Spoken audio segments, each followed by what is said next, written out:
안녕하세요. 저는 30대 결혼 2년차 새댁입니다. 이제 곧 추석이 다가오니 명절 지옥에 빠져 살던 바로 그때가 새록새록 떠오르네요. 참 힘든 시간을 보내야만 했었죠. 요즘 명절은 크게 챙기지 않고 여행 가는 가족들도 많다고 하던데 제 시댁은 저만 제외하고 모두가 자유로운 분위기였습니다. 며느리만 서럽다고 하죠. 딸 같은 며느리를 바라던 시모는 정작 본인의 딸과 며느리인 저를 차별하기 바빴는데 그런 제 사연을 들려드리겠습니다. 평범한 직장인으로 살던 저는 20대 후반을 접어들면서 갑자기 주변 지인들로부터 청첩장을 많이 받게 되었어요. 원래는 결혼에 대해서 압박이 전혀 없었는데 갑자기 주변에서 하나둘 결혼을 하니 불안해지더군요. 뭔지 모를 이 불안감과 초조함이 참 싫었습니다.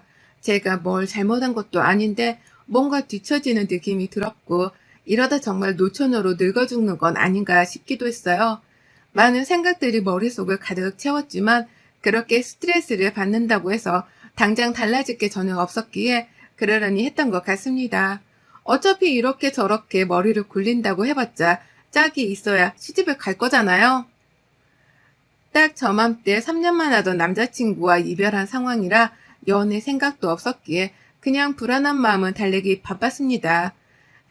살다 보면 내 짝도 어딘가에서 나타나겠지. 그렇게 생각하려고 노력을 참 많이 했죠. 그런데 신기하게도 정말 마음을 비우고 나니 제 짝이 나타났습니다. 결혼하고 싶은 이상향에 딱 가까웠던 사람이었죠. 자상하고 다정하면서 적당한 선을 지킬 줄 아는 사람이었고 능력도 좋았습니다. 서로 벌어먹고 살기에 빠듯하지 않겠다 싶어서 남편을 더 좋아했었죠. 결혼은 현실이라는 걸 나이를 먹을수록 알겠더라고요. 사랑만으로 할 수 있는 결혼은 정말 멋모를 때 후다닥 가버리는 결혼이 아닐까 싶거든요. 제 나이쯤 되면 어느 정도 현실이 보이기 시작하면서 어떤 부분들을 어떻게 봐야 할지 생각이 달라지죠. 조금은 현실적으로 변한 제 기준에 딱 적합했던 남편과의 연애는 결혼을 전제로 한 연애였습니다. 처음부터 남편은 제가 결혼하고 싶다고 말했고, 앞으로 어떤 식으로 계획을 세워 우리가 결혼을 할지에 대한 말들을 많이 해줬어요. 서로 이런 부분을 의논했을 때 불편함을 느끼거나 하는 부분 없이 소통이 너무 잘 되는 편이라서 더 좋기도 했습니다.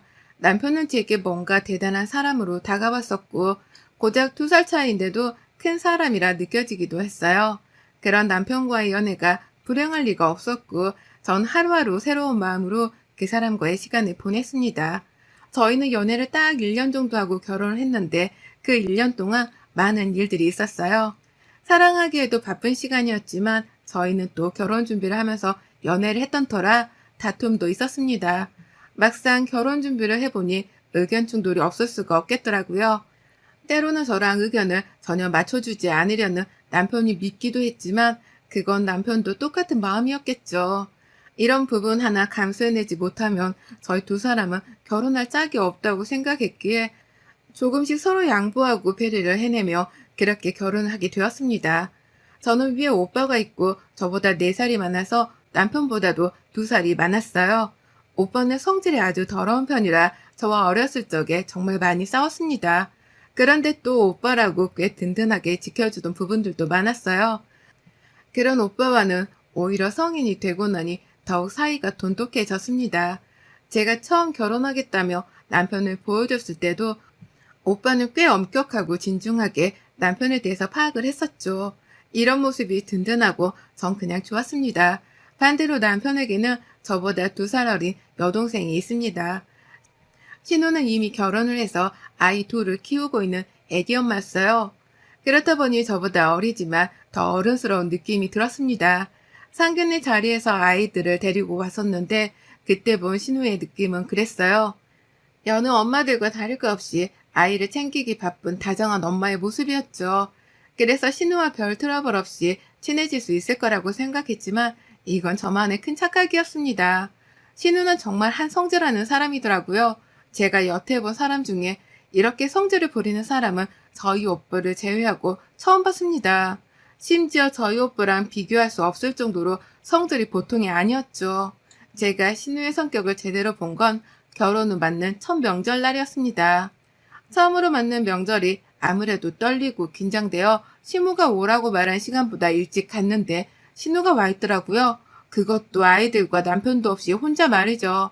조금 의아해서 인사를 하는 동시에 물었습니다. 안녕하세요. 아가씨도 와 계셨네요. 그런데 다 어디 가신 거예요? 네? 누가 어딜 가요? 혼자 계시길래 애기들이랑 어디 간 건가 해서요. 이혼할까 말까 고민 중인데 싸우다 빡쳐서 혼자 왔고 뭐 문제 있어요? 네? 아니요. 문제는 없죠. 어머님 저 뭐부터 할까요? 예, 지금 그게 중요하냐? 명절이 중요해? 네 신우가 이혼할지도 모르는 상황에 넌 음식을 해서 목구멍에 쳐넣고 싶니? 아니요, 그게 아니죠. 아까부터 진짜 짜증나게 뭘 자꾸 쫑알거려요, 새언니. 내 동생도 아니고 남의 동생이라 신경 안 쓰는 건 알겠는데 개빡치니까 좀 저리 가줄래요? 안 그래도 열받아 죽겠는데 불난 집에 부채질하는 거야 뭐야? 너 내가 욕먹을 줄 알았다. 안 그래도 열받아 있는 애한테 그렇게 말하고 싶냐? 도진이 너 니처 방에 넣어주고 나와 얘기 좀 하게. 저는 정말 황당했습니다. 제가 저 자리에서 신우에게 무슨 일이냐고, 왜 그러냐고, 이혼은 무슨 소리냐고 할 수 있는 사이도 아니었고, 그럴 분위기도 아니었죠. 그래서 전 제 나름대로 제가 음식을 만드는 동안 가족들끼리 대화를 나누는 게 좋겠다고 판단을 해서 그렇게 말한 건데, 이게 또 욕먹을 짓이 되어버렸는데 서운했습니다. 신우가 말을 너무 막 해서 솔직히 열받기도 했어요. 정말 아무리 본인이 화가 나는 상황이라고 해도 저렇게 심하게 말할 이유는 없잖아요. 화가 잔뜩 나긴 했으나 최대한 이해하려고 노력했고 그러려니 하는 심정으로 그냥 말았습니다. 저는 시댁에 도착하자마자 방에 박혀서 아무것도 하지 않은 채 밖에서 들리는 저들의 싸움 소리나 듣고 있어야 했어요. 들어보니 신우와 신우 남편이 평소 성격이 맞지 않아서 트러블이 심한 편이었는데 이게 이번 명절에 왜 시댁에 오래 있냐, 나도 친정에 갈 거다 라는 신우의 발언으로 싸움이 시작되었다고 합니다. 사실 말로 잘 풀고 상황을 해결할 수 있었겠지만 평소에 둘이 워낙 쌓인 게 많다 보니까 서로 이해를 해주고 싶지 않았겠죠. 그래서 결국 신우는 싸우던 도중에 혼자 짐 챙겨서 친정집으로 온 거고 신우 남편은 애들을 데리고 본인 집으로 갔다고 합니다. 상황이 이렇다 보니 신우 핸드폰은 불이 나고 있었어요. 시댁에서 오는 전화로 말이죠. 그러니 신우는 열받는다며 화를 엄청 내고 있었습니다. 내가 잘못한 거냐고. 내가 무슨 지네 집 종노릇이나 하려고 결혼한 줄 알아? 왜 나는 친정에 더 오래 못 있어? 한두 번도 아니고 내가 늘 양보했으면 이번만큼은 지도 양보해야지. 지긋지긋해서 저 인간이랑 더 이상 못 살겠어. 이참에 이혼이나 해버려야지 뭐. 야, 김도연, 너 지금 그게 감정적으로 해결할 문제야? 화날 수도 있고 상황도 알아들었어. 그런데 그렇다고 해서 이참에 이혼이나 해버려야지 뭐라는 말이 나오냐? 얘들은 무슨 죄야? 너희들끼리 그렇게 책임감 없이 만났다 헤어질 사이라며 얘들을 낳지 말았어야지. 오빠 네가 뭘 안다고 그렇게 말해? 애가 둘이나 있는데 이혼 결심하는 게 어디 쉬운 줄 알아? 알지도 못하면서 짜증나게 하고 있네? 오빠가 생각을 해봐. 세원이랑 결혼한 지 몇 달 안 된 상황이니 모르겠지만 살아보라고 오빠 너도. 너희 싸우면 우리 부부까지 욕먹이지 마. 그건 어디까지나 너희 두 사람이 서로 배려가 없는 거야. 내가 너희 부부 싸우는 거 한두 번 봤어? 보면 별것도 아닌 걸로 서로 어떻게든 이기겠다고 자존심 싸움이나 하니까 절대 해결될 수가 없지. 너 대답해봐. 내 말이 어디 틀려? 아니 오빠면 다야? 내 결혼에 뭐 보태준 것도 없으면서 왜 이래라 저래라 훈계질이야 짜증나게. 안 그래도 속 뒤집혀 죽겠으니까 그런 말 할 거면 마누라 옆에서 낮잠이나 자. 야 김도연, 너 말 그렇게 싸가지 없게 할래? 아유 시끄러 이것들아. 어째 너희는 나이를 먹어도 얼굴만 보면 싸우냐. 징그럽다 징그러워. 도연이 너 그래서 정말 이혼이라도 하겠다는 거야? 얘들은 어떻게 키울 건데? 모른다고 짜증나니까 그냥 나 좀 냅둬 둘 다. 뭘 냅둬 이거 사. 명절 아침부터 이 난리를 쳐놓고는 음식 해야지. 얼른 우선 할 거는 해야 할 거 아니야. 저거 다 준비해놨는데. 며느리가 있는데 왜 나한테 그래? 내가 이 집 며느리야 딸이지. 엄마 노선 똑바로 정해. 내가 친정집에 와서도 노동을 해야 해? 엄마 며느리 불러서 해. 새언니 나와봐요. 방 안에서 듣는데 제가 다 숨막혀 죽을 것 같더라고요. 이들은 한참을 싸우다 그 끝으로 저를 불렀고 신우는 저를 아주 노려보며 말했죠. 새언니, 시댁에 왔으면 전 부치고 음식할 준비를 해야지. 방 안에서 뭐 해요? 제가 음식하겠다니까 들어가 있으라면서요. 아가씨 지금 너무 흥분한 것 같은데 좀 쉬세요. 제가 음식할 테니까. 뭐지? 저 생색내는 말투는 마치 지금 제가 해야 할 일을 대신 해주기라도 하듯 말하네요. 기분 더럽게? 언니가 참 명절이라 잘 모르는 것 같은데 전 이 집 딸이고 언니는 며느리예요.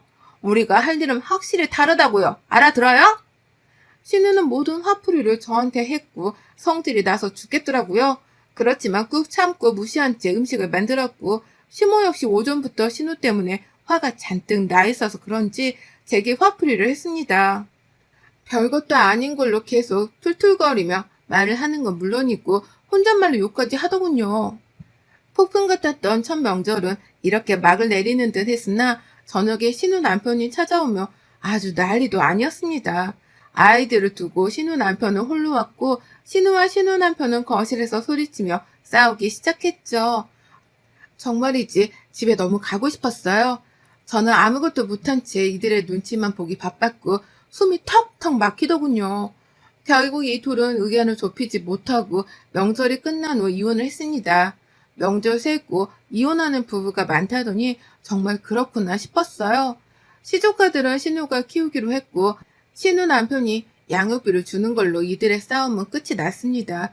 그런데 신우가 이혼한 이후로 제 시집살이는 더욱 심해졌어요. 신우는 남편과 제 사이가 좋은 것도 좋은 시선으로 봐주지 않았고 저는 너무 스트레스를 받기 시작했습니다. 남편이 제게 주얼리 세트 선물해 준 게 있는데 너무 마음에 들어서 거의 매일 착용하고 다녔거든요. 신우를 만나기로 했던 이날도 역시 착용을 하고 있었죠. 한참 목걸이 팔찌를 흐깃거리던 신우는 제게 말했어요. 그 주얼리도 오빠가 사준 거예요? 아, 네. 좋겠네요. 누구나 애 딸린 이혼녀로 살면서 먹고 살기 빠듯해서 있던 먹거리도 다 팔았는데 누구는 팔자좋게 세트로 하고 다니고 참 부럽네요. 아, 뭐가 아예요? 동정하세요 지금? 이렇게 말하면 좀 그렇지만 세원이 진짜 재수없는 거 알죠? 굳이 내 앞에서 그렇게 주렁주렁 매달고 와서 자랑하는 이유가 뭐예요? 나 배 아파 죽으라고 그러는 거예요? 그렇다면 성공했네. 배 아파 죽겠으니까. 아가씨, 제가 언제 자랑을 했어요. 말은 똑바로 좀 해요. 그리고 툭 하면 저한테 시비주로 말하는데 저도 참는데 한계가 있어요. 저는 뭐 화를 못 내서 아가씨가 그럴 때마다 내내 하고 넘어가는 줄 알아요? 아가씨가 원해서 이혼했지. 저 때문에 이혼했어요? 왜 매번 저 때문인 것처럼 말하고 그래요? 진짜 열받아요, 저도. 이제야 본 모습을 보이네. 그동안 어떻게 참았어요? 그렇게 짜증나고 재수없는 신우이를 가식 쩌네요, 새언니. 그리고 참으라고 한 적 없으니 참지 마세요. 저 역시 멈출 생각 없으니까요. 전 원래 재수없는 사람들한테 착하게 못해서요. 아, 됐고. 오늘은 왜 불렀어요? 뭐 할 말 있다면서요. 네, 돈 좀 주세요. 한 500만 원만. 오빠 결혼할 때는 장남이라고 엄마가 이것저것 해준 걸로 아는데 전 사고 쳐서 결혼했다고 한 푼도 받은 게 없거든요. 그거에 비하면 500만 원은 껌이잖아요. 그거 왜 저한테 달라고 해요, 아가씨? 그렇게 억울했으면 오빠랑 직접 얘기를 하세요. 오빠가 어디 제 말을 들어요? 뻔히 알면서 또 짜증나게 하네. 새언니네는 500만 원 없어도 먹고 살잖아요. 근데 우리 집은 아니라고. 당장 그 500만 원 없으면 굶어 죽게 생겼으니까 좀 달라고요. 아가씨는 태도가 진짜 잘못된 거 알죠? 적어도 부탁하는 입장이면 정중하게 부탁을 해야지. 무슨 맡겨둔 돈 가져가는 것도 아니고 그 태도 굉장히 불편하네요. 저는 한 푼도 못 주니 그렇게 알고 앞으로 저한테 돈 얘기 절대 하지 마세요. 급하게 할 말이 있다고 해서 신우를 만난 건데 결국 제가 또 열받고 말았습니다. 뭐 저런 인간이 다 있나 싶더군요. 전 신우를 만나고 온 저녁에 남편에게 모든 얘기를 다 해줬습니다. 아가씨가 본인은 결혼할 때 한 푼도 받은 게 없으니까 나더러 500만 원 달래. 빌려달라는 것도 아니라 달래. 그깟 돈 우리한테는 껌 아니냐고 하더라. 겨우 그런 말 하려고 부른 것도 열받는데 나더러 재수없대. 도저히 이해를 해주고 싶어도 할 수가 없어. 진짜 열받아 죽겠다고. 진짜 날이 갈수록 걔가 왜 그러는지 모르겠네. 아마 이혼하고 애들 혼자 키우면서 스트레스가 많아서 그런 것 같아. 열받겠지만 당신이 좀 이해해줘. 어쩌겠어. 어쩌겠어? 당신은 우리 오빠가 당신한테 재수없다고 면전에 대놓고 그렇게 말하고 저런 태도 보이면 꾹 참기만 할 수 있어? 내가 지금 얼마나 참았는데. 대체 왜 나만 참아야 하는 건데 어디 말 좀 해봐. 원래 저렇게까지 못된 애가 아니니까 당신이 조금만 너그럽게 이해를 해줘봐. 그럼 분명 좋아질 거야. 어쨌든 당신이 언니잖아. 아이씨구, 결국 팔은 안으로 굽는다 이거지? 나 분명하게 말하는데 아가씨 저렇게 버릇없이 구는 거 안 참을 거야? 이제 알아들어? 저는 신우의 버릇없는 행동에 대해 남편에게 말했지만 남편은 결국 지 동생이라고 신우 편을 들었죠. 그 이후에도 시댁에 가야 할 일이 있거나 신우를 마주쳐야 할 일이 생기기만 하면 그렇게 싸웠습니다. 열받아 죽겠더라고요. 잘못한 것도 없는데 제가 왜 눈치를 봐야 하나 싶고 신우뿐만 아니라 시모까지 합세해서 저를 괴롭히는데 정말 못 참겠더라고요. 초반에는 제 편을 나름 들어주던 남편 역시도 이제는 마음이 변한 게 보이기 시작했습니다. 왜냐면 더 이상 제 편을 들어주지 않았고 본인 가족들 편을 들었거든요. 신우와 또 다툼이 있던 어느 날 제가 열받아서 신우에게 진짜 소리치며 말한 적이 있습니다. 이날은 여유롭게 쉬고 있던 주말에 급한 일이 생겼다며 시조카들을 다 데리고 저희 집으로 와서 놓고 나갔어요. 순식간에 벌어진 일이라 얼떨떨했는데 신우는 2시간이면 오겠다고 말해놓고는 저녁 9시가 돼서야 왔죠. 정말 열받아서 신우에게 막 뭐라고 했습니다. 아가씨, 지금 장난쳐요? 얘를 맡겨두고 전화도 일부러 안 받고 2시간이면 온다던 사람이 지금 저녁 9시예요. 대체 뭐 하자는 거예요? 어떻게 사람이 이렇게 무례해요? 약속이 길어질 수도 있잖아요. 제가 뭐 매일 나가는 것도 아니고 어쩌다 한 번인데 그것도 이해를 못 해줘요? 제가 아가씨 엄마도 아닌데 왜 이해해줘야 해요? 우리가 언제 서로 이해하는 그런 사이였나? 저 재수없어 죽겠다면서요. 근데 왜 이럴 때는 또 이해를 해달라 말해요? 진짜 속 보이는 거 알죠? 아 진짜 별것도 아닌 걸로 더럽게 뭐라고 하네. 애들 데리고 할 거니까 편히 쉬십시오. 말하는 거 싹수가 진짜 눈뜨고 못 봐주겠네. 말 똑바로 다시 해. 너 내가 분명히 경고했지? 그런 식으로 행동하지 말라고. 넌 내가 오냐오냐 해주니까 웃음니? 이게 어디서 버르장머리 없이 지 오빠 아내한테 이런 식으로 행동하고 있어? 지금 반말했어요? 미쳤네? 돌았네 아주. 엄마한테 말할 거니까 그렇게 하세요. 별것도 아닌 걸로 혼자 난리치고 있어. 엄마한테 말할 거라고? 내가 할게. 지금. 여보세요? 어머님, 전데요. 아가씨가 연락도 없이 와서 애들만 툭 던져놓고 2시간 뒤에 온다더니 지금 왔어요. 그래서 제가 뭐라고 좀 했더니 싹수 없이 말하더라고요. 그래서 제가 말 놓고 버릇없이 굴지 말라고 훈계 좀 했거든요. 뭐? 아니 너희는 또 왜 싸우고 그러냐. 서영아, 어쩌다 한 번인데 그냥 좀 애들 봐주지. 그게 뭐가 그렇게 불만이야. 제가 왜요? 어머님, 저도 주말만 쉬는 사람인데 제가 왜 그래야 해요? 너무 이기적인 거 아닌가? 너도 나중에 애 낳으면 그럴 일이 생길 텐데 서로 이해를 해야지. 그렇다고 얘한테 싹수가 있니 없네. 그럴 일이냐? 아니요. 저는 제가 감당이 안 되면 베이비시터를 고용해서 도움받지 시댁 도움을 일절 받지 않을 건데요. 믿을 사람이 있어야 애 봐달라는 말도 나오죠. 그리고 제가 오는 일로만 아가씨한테 뭐라고 했겠어요? 평소에 저 대하는 태도는 어머님이 가장 잘 알면서 너무 딸이라고 팔이 안으로 굽는 거 아닌가? 저희 부모님이 이런 대우나 받으라고 저 힘들게 키우신 거 아니거든요. 결국 시모와도 미친 듯이 싸웠지만 이 사건은 남편이 나서면서 시모와 신우가 사과를 하는 걸로 끝이 났습니다. 저는 원치도 않는데 사과를 했으니 받아라 라는 식의 강제 화해였죠.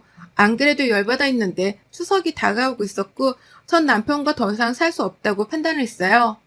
그래서 추석에 맞춰 하늘길도 열렸겠다 해외여행 계획을 세웠고 갔어요. 제가 명절에 사라지니 시댁 것들과 남편은 아주 난리가 났지만 전 여유롭게 해외의 멋진 풍경에서 찍은 영상과 사진을 보내주며 전화로 말했습니다. 내가 여기 오니까 정신이 바짝 차려지네. 너희 가족은 너희끼리 뭉쳐 사는 게 좋겠어. 엄한 사람들한테 피해주지 말고. 보아하니 식탁에 올려둔 이혼서를 못 본 것 같은데 빨리 서류에 사인해. 이혼하자 김도진 씨. 나 당신도 싫고 당신네 가족은 너무 끔찍하기 싫거든? 저딴 인간들 비우나 맞추면서 살기에는 내 자신이 너무 소중하고 아까워. 그니까 모두 꺼져주시길. 해피 추석 보내시고. 추석 내내 여행을 즐기다 와서 남편과 정리를 했습니다. 저랑 이혼해봤자 좋을 게 하나 없는 남편은 시댁 것들까지 앞세워 빌었지만 이혼 소송으로 간다고 강력하게 말하니 수긍하더군요. 추석이 다가오니 딱 생각나서 제 사연을 한번 들려드려 봤습니다. 이번 추석을 시작으로 그동안 열심히 안 쉬고 일한 제 자신에게 주는 선물로 저는 제주 한 달 살기를 하고 올 거랍니다. 앞으로도 제 자신을 우선시하고 저를 위해서 조금은 이기적이게 살 생각이에요. 착하게 호구되는 것보다는 못된 사람이 차라리 속이 편하니까요. 여러분도 이번 추석 명절에 당하지 말고 지르시길 바랍니다. 우리는 시댁의 호구가 아니잖아요. 여러분의 생각은 댓글로 남겨주세요. 오늘도 시청해주셔서 정말 감사합니다.